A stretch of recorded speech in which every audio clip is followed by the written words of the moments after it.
حفرجيكم صورتي بالذكاء الاصطناعي. Let's go.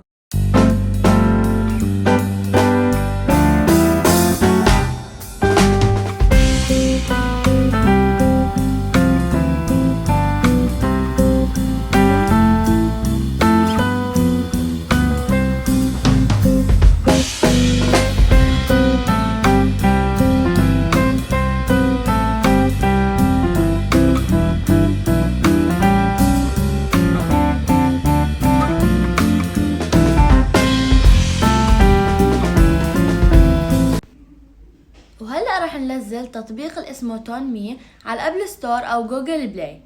بندخل عليه، بعدين نختار الخلفية او الفلتر اللي بيعجبنا وبنضيف الصورة اللي بدنا اياها. زي ما انتو شايفين بختار انا الفلتر اللي بيعجبني، اخترت هذا الفلتر وبختار الصورة اللي تعجبني، اي صورة. طبعا اخترت هاي الصورة، نستناه شوي هو بيحمل، بده كم دقيقة هيك عشان يحط الفلتر على الصورة. اوكي، هو بقول لي انه ايرور، يعني انه خطأ بهالصورة عشان مش واضحة. يعني نختار هالصورة، بعدين بحمل. انتوا تكونوا صابرين، يرجى التحلي بالصبر. دقيقة او دقيقتين هيك باخد.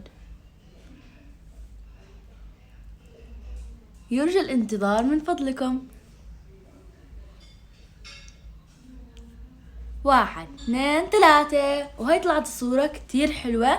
فيكم انتو تختاروا اي فلتر على اي صورة، بس اهم اشي انه فيكم، واحلى اشي واهم اشي فيه انه فيكم تضيفوه في تطبيق الصور او تبعتوه لاي حدا بدكم اياه، واتس، سناب، فيسبوك، انستغرام، انتو حرين.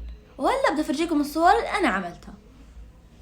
شايفين؟ عن جد كتير حلوة. وباي. لا تنسوا